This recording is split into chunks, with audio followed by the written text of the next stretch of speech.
사람이 살아가는 데에는 반드시 휴식의 시간이 필요합니다. 쉼을 통해 새로운 에너지가 생기고 또 마음의 여유가 생기고 영적으로도 건강한 신앙을 유지할 수가 있습니다. 바로 휴식의 시간이 하프타임 시간입니다. 하프타임은 마침표가 아니라 쉼표를 말합니다. 운동 경기에서 전반전이 끝난 다음 그 사이에 잠시 쉼을 갖고 후반전을 준비합니다. 요 잠시 쉼을 갖는 이것이 바로 하프타임입니다. 예수님의 사역도 사역하시다가 피곤하실 때 다음 사역을 위해서 주무셨습니다. 여러분, 인간은 기계와 달리 휴식을 통한 적절한 재충전의 시간이 필요한 겁니다. 적절한 휴식은 능률을 향상시키는 원동력이 됩니다. 휴식의 의미를 아는 사람들은 오히려 실패의 확률이 적다고 합니다. 너무 자신을 몰아붙이는 사람치고 행복한 사람이 없습니다. 운동도 적당하면 약이 되지만 과하면은 오히려 독이 된다고 합니다. 여러분, 최소한 일주일에 하루는 쉬어주지 않으면 우리 관절이나 인대에 긴장이 쌓여가지고 사고가 날 위험성이 굉장히 높다고 합니다. 등반을 잘하는 사람이라도 2000m의 고지를 등반할 때는 반드시 중간에 쉬었다가 다시 올라가야지, 그냥 무리하다가는 이것은 자살 행위가 된다고 합니다. 여러분, 우리가 찬양하는 악보에도 쉼표가 있습니다. 쉼표가 없는 악보가 있다면 그 노래는 끝까지 부를 수가 없습니다. 휴식할 줄 아는 것, 이게 바로 지혜입니다. 여러분, 바쁘고 조급한 생활이 능률을 얻는 것이 아니라 오히려 휴식을 모르는 사람은 오히려 만성적인 그 피로감에 지쳐버리기가 굉장히 쉬운 거예요. 이런 사람은 육적인 생활만이 아니라 영적인 생활에서도 늘 허우적거리고 탈진된 시간을 갖게 되는 겁니다. 쉼을 누리는 시간이 중요합니다. 휴식은 일 이상에 필요한 거예요. 그래서 일이 바쁠수록 거기에 맞춰서 휴식의 계획도 함께 세워야 합니다. 하나님께서 6일을 창조하셨습니다. 그리고 7째 날 안식한 것은 여러분, 인간을 위해 안식을 주시려는데 목적이 있어요. 하나님이 영이신데 무슨 안식이 필요합니까? 우리 인간을 위해서 하나님이 안식하시며 쉼을 우리에게 주신 겁니다. 그만큼 휴식은 인간의 삶에 필수적인 거예요. 그러나 여러분, 휴식은 노는 것과는 또 다릅니다. 쉼과 노는 것을 구별하지 못하는 사람은 이 쉼이라는 것을 낭비로 생각을 합니다. 그렇지 않습니다. 안식은 노는 것이 아니고 내일을 위해 충전하는 시간과 같은 거예요. 자동차의 배터리가 방전되면 움직일 수가 없습니다. 인생도 마찬가지입니다. 영적으로, 정신적으로, 육체적인 이 충전이 필요한 겁니다. 그런데 어떤 사람은 일할 때는 노는 것을 자꾸 생각해요. 놀러 가는 거, 이런 거. 놀 때는 또 일을 생각하면서 그저 쉬지 못하는 그런 사람들이 있어요.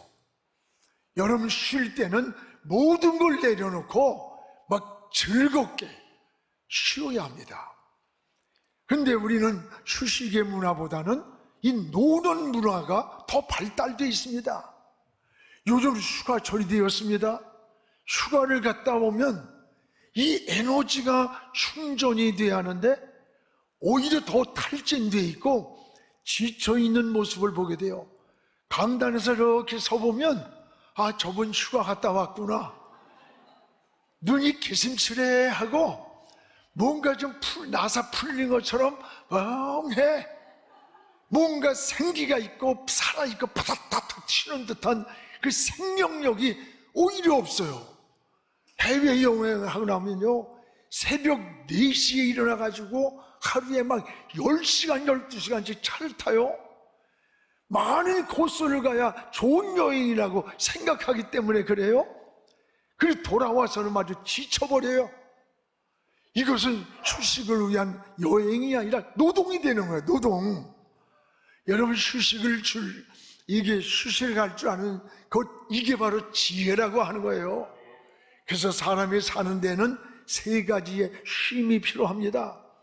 무엇보다 하나는 우리 육체의 쉼이 있어야 합니다. 오늘 말씀 4절을 우리 함께 읽겠습니다.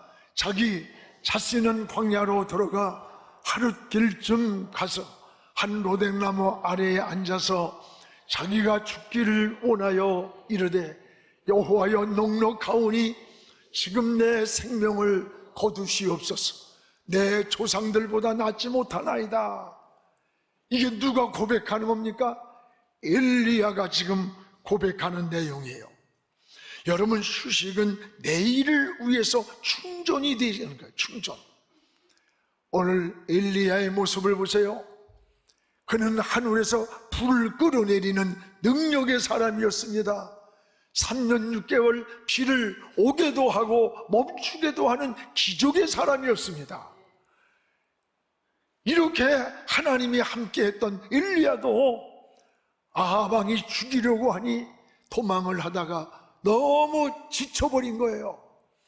그래도 로댕나무 밑에 앉아서 하나님 앞에 자기를 포기하는 거예요. 하나님, 내 생명을 차라리 거둬주세요. 몹시 탈진하고 지쳐있는 모습을 볼 수가 있습니다. 하나님은 이런 엘리야에게 다음 사역을 위해서 로댕나무 아래에서 쉼을 주셨던 겁니다. 하나님은 영혼과 동시에 사람은 영혼이 있지만 영혼만 있는 게 아니에요. 영혼과 동시에 육체를 지니고 있습니다. 우리의 마음도 정신도 육체도 쉼이 중요한 겁니다. 육체는 영혼을 담은 그릇과 같습니다. 우리 육체가 깨지면 영혼도 우리에게서 떠나가 버리는 거예요. 우리는 하나님이 주신 육체를 잘 관리해야 할 책임이 있는 겁니다. 그래서 규칙적인 시간, 요즘 너무 무리하지 않는 자기 관리는 바로 지혜로운 신앙인 것입니다. 전에 양승달 교수가 화란에서 유학을 하고 돌아온 아주 젊은 유능한 교수요 목회자였습니다. 저 광진구 뒤에 시민교회도 교회를 세웠습니다. 근데 안타깝게 젊어서 병이 들어 세상을 떠났어요. 친구들이 찾아왔습니다. 근데 그 친구들에게 하는 말이, 나는 쉬는 것이 목회라는 사실을 몰랐다. 쉼을 모르고 살았다. 라고 하면서 마지막 죽기 전에 이야기를 했다고 합니다. 여러분, 주님도 피곤하실 때 잠시 일을 멈추시고 주무셨어요. 쉼입니다. 어느 날 유명한 이솝이 어린아이들하고 즐겁게 놀고 있었습니다. 워낙 유명한 사람이라 지나가던 사람이, 아니 저 훌륭한 인품을 가진 이솝이 어떻게 어른답지 못하게 어린애들 짓을 하면서 저렇게 놀고 있느냐고 비웃으면서 핀잔을 줬습니다. 그러자 이솝은 잠자코 현악기의 활을 집어든 뒤 느슨하게 풀어놓았습니다. 그리고 이렇게 말을 했습니다. 나는 지금 느슨해진 활 같은 시간을 보내고 있어. 계속 줄을 팽팽하게 내어놓으면 활은 부러지고 만다고. 다음 연주를 위해서 활을 늦춰 놓을 필요가 있기 때문이에요. 더 나은 다음 연주를 위해서 말입니다. 그렇습니다. 이것이 바로 인생의 하프타임인 거예요. 운동선수가 뛰다가 전후반에서 그 사이에 쉼의 시간은 다음을 준비하는 거예요. 여러분, 현대인들은 마치 팽팽한 활처럼 긴장된 삶을 살아가면서 실질적으로는 능률이 부족해요. 오히려 여유가 없어요. 참을성도 없이 여러분 삶이 오히려 지쳐있는 걸 보게 됩니다. 쉼표 없는 악보로 연주 여러분 하듯 삶의 조율을 무시하고 사는 것 같아요. 이건 지혜로지 못한 삶임을 우리가 이제 깨달아야 됩니다. 하나님도 오늘 탈진한 이 엘리야를 로댕나무 아래서 먹을 것을 주면서 지쳐있는 엘리야에게 물을 주면서 쉼을 얻게 하셨어요.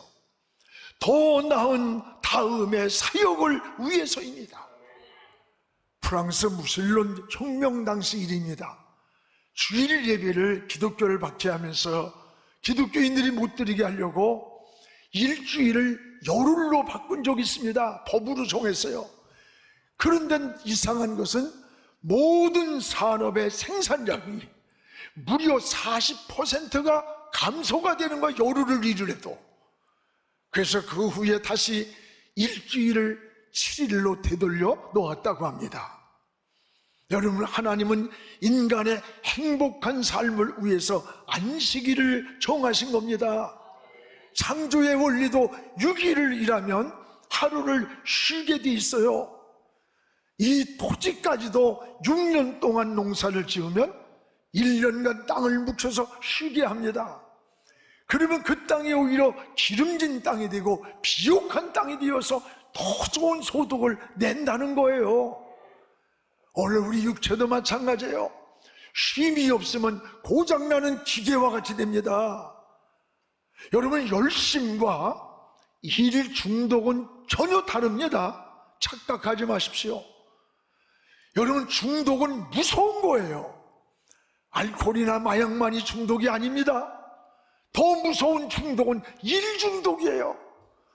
어떤 이는 쉬는 것을 게으름으로 착각을 하고 양심의 가책을 받는다고 그래요. 그러나 일 중독자는 오히려 창의성이 없어요. 의욕적인 비전을 제시하지 못해요. 어떤 사람은 전화기를 막 귀에다가 대고 살아요. 전화가 오지 않으면 오히려 불안해해요. 이거 여러분 중독입니다. 지금 여러분도 모르는 사이에 여러분이 거의 중독자가 돼 있다는 것도 알아야 돼요. 사람의 몸에는 생체 리듬이 있습니다. 이 생체 리듬의 사이클을 따라 살 때 건강한 정신, 건강한 영혼, 건강한 육체를 유지할 수가 있는 것입니다. 여러분, 시간을 잘 조절해서 사용하는 것이 지혜입니다. 잠자는 시간, 쉬는 시간, 집중하는 시간을 규칙적으로 정하는 것도 육체의 안식을 얻는 비결임을 깨닫기를 축복합니다. 그래서 여러분, 건강한 신앙으로, 건강한 마음으로, 건강한 육체로 하나님을 잘 섬기기를 주님의 이름으로 축복을 합니다. 또 하나는 우리 마음에 안식이 있어야 합니다. 여러분, 오늘 4절에 보면 이런 말씀이에요. 로댕나무 밑에 가서 지금 누워있는 엘리야를 보세요. 차라리 내 생명을 거둬주세요. 나는 내 조상들보다 난 게 아무것도 없습니다. 이게 뭐예요 지금? 마음속에 굉장한 탈진뿐만 아니라 불안과 두려움이 쌓여 있는 거예요. 내 생명을 거둬달라고. 엘리야는 아합 왕에게 쫓기면서 육체적 뿐만 아니라 마음이 몹시 불안과 두려움에 쌓여 있는 겁니다. 로댕나무 아래 주저앉은 엘리야가 차라리 내 생명 걷어주세요. 이거 왜 마음의 안식을 잃은 거예요? 불안한 거예요. 두려운 거예요. 여러분, 마음이 뭐예요? 마음은 곧 정신입니다. 우리 마음의 안식은 우리 육체의 쉼의 뿌리가 되는 거예요. 아무리 육체가 쉬어도 마음의 안식이 없으면 그건 안식이 안 오는 거예요. 육체에 불안한 마음을 가지고 있으면 안식을 누릴 수가 없습니다. 마음의 안식을 위해서 여러분, 우리는 세 가지를 기억해야 돼요. 하나는 마음의 평안이 있어야 돼요. 여러분, 잠언 17장 22절 우리 같이 한번 읽읍시다. 마음의 즐거움은 양약이라도 심령의 근심은 뼈를 마르게 하느니라. 우리 마음속에 즐거움과 기쁨이 있으면 양약과 같지만 마음의 심령의 근심, 걱정, 불안이 있으면 뼈까지도 마르게 만든다는 거예요. 그렇습니다. 아무리 육체가 쉬고 있어도 마음의 근심과 불안과 고통이 있다면 그건 진정한 안식이 되지 못하는 거예요. 마음이 괴로운데 산과 들로 쏘다닌다고 무슨 휴식이 오겠어요? 요즘 비리에 연루된 사람들을 보세요. 그들이 아무리 좋은 곳에서 쉬고 있고 좋은 여러분 음식을 먹는다 해도 그 무슨 마음에 안식이 오겠어요? 근본적인 문제를 해결해야 마음의 진정한 안식이 오는 겁니다. 또 하나는 마음의 안식은 사랑에 있는 거예요. 사랑에. 잠언 15장 17절 우리 같이 읽읍시다. 채소를 먹으며 서로 사랑하는 것이 살찐 소를 먹으며 서로 미워하는 것보다 나으니라. 채소를 먹으면서 서로라는 말이 두 번 나와요. 서로 사랑하는 것이 살찐 소를 잡아 뜯어 먹으면서도 서로 으르렁거리고 미워하는 것보다 낫다는 거예요. 여러분, 서로입니다. 서로 사랑하고 서로 배려하고 서로 경청하는 하모니를 이루는, 여기에 행복이 있고 사랑이 있고 안식이 있다는 거예요. 요즘 가출이 청소년들의 문제가 아닙니다. 전에는 청소년들의 가출 문제로 이야기를 했는데 요즘은요 어르신들의 문제래요. 집에 지난해 가출자의 70%가 청소년이 아니라 어르신들이 집을 가출했대요. 그 중에 여러분 가정불화가 가장 큰 원인이었답니다. 가정의 불화 때문에 남편이 가출하고 아내가 가출하고 부모가 집을 나가버린 겁니다. 여러분, 갈등하고 미워하면서 들로 산으로 쏘다닌다고 해서 마음의 평안이 옵니까? 우리는 가정을 근본적으로 사랑으로, 화목함으로, 서로 배려함으로 해서 서로라고 합니다. 서로 잘해야 돼요. 여러분, 한쪽에서 당신이라고 하는 그 인간이 먼저 잘해야 돼. 서로입니다. 서로. 부부간에도 서로, 형제간에도 서로 사랑하는 것. 여러분, 마음에 또 하나는 희망이 있어요. 희망. 꿈이 있어야 돼요. 꿈을 가진 사람은 정신적으로 탈진하지 않습니다. 하는 일이 즐거워 보세요. 기쁨이 있고 막 에너지가 생기고 탈진하지 않아요. 사업을 하는 분들 일감이 없을 때에 잘 지친대요. 일감이 많으면요 피곤해도 즐거운 거예요. 오히려 일감이 없을 때요 정신적으로, 마음으로, 육체적으로 막 머나고 탈진되는 거예요. 제가 아는 어떤 분이 직장을 잃고 한 6, 7개월 됐는데 어느 날 병원에 입원을 했어요. 거기 만났는데 그분이 하는 말이, 목사님, 이 세상에서 제일 힘든 게 뭔 줄 압니까? 모른다 그랬더니 노는 게 제일 힘들어요. 6개월을 놀고 났더니 막 쌍코피가 터지더래. 여러분, 사람은 무엇보다 마음에 안식이 있어야 돼요. 평안이 있어야 됩니다. 오늘 사랑하는 여러분, 꿈이 있어요. 꿈. 저는 하나님께 참 감사한 게, 저는 어떤 일을 진행하고 일을 만들고 계획하면 막 가슴이 벌렁거려요. 가슴이. 청년들하고 얘기하다 보면 나를 잊어버리고 청년이 돼버려. 뭐 지금 교회를 우리가 새로 짓는다 막 이러니까 나를 만나는 사람마다 미쳤다고 그래. 아니 당신이 이제 얼마나 목회를 더 할 것이며 뭘 한다고 왜 그런 일을 하느냐는 거지. 한 사람도 잘했다는 사람이 하나도 없어. 근데요, 아니 꼭 내 대에 맞춰야 됩니까? 일을 하다가 완성이 안 되면 바통 터치를 받은 사람이 또 이어가면 되겠지. 뭘 걱정을 해. 꼭 업적을 내가 내 이름을 남기고 내가 했다고 하는 걸 해야 되는 겁니까? 아니에요. 여러분, 사람은 꿈이 있어야 돼요. 뭔가 설레임이 있어야 돼. 뭔가 인생을 진취하게 만들어가야 됩니다. 여러분 인생 나 이제 은퇴했어. 장님들 은퇴했으면요 언제야? 죽는 날이 은퇴요. 인생은 나에게 제2의 막이다 생각하고 삶을 즐겁게 행복하게 다리에 힘이 있고 아직도 건강이 있다면 하나님 앞에 나와 일하시고 봉사하고 섬기는 이런 기쁨의 삶이 되기를 축복합니다. 우린 늙어가면 안 돼요. 익어가야 됩니다. 할렐루야. 또 하나 우리는 영적인 안식이 있어야 돼요. 영적인 안식. 오늘 5절 7절에 보면 두 가지 중요한 말씀이 나옵니다. 우리 5절 같이 한번 읽읍시다.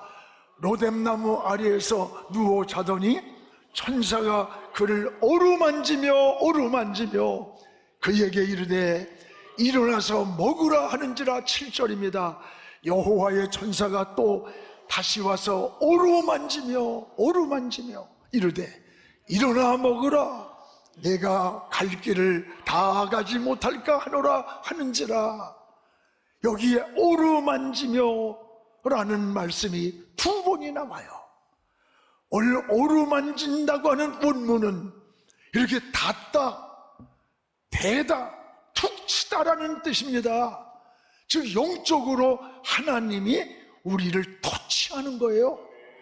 이게 하나님의 위로를 말하는 거예요. 위로. 사랑하는 여러분, 여러분도 때로는 삶이 지치고 탈진할 때가 있습니다. 영혼도 곤고할 때가 있고 마음도 곤고하고 육체도 곤고할 때가 왜 없습니까?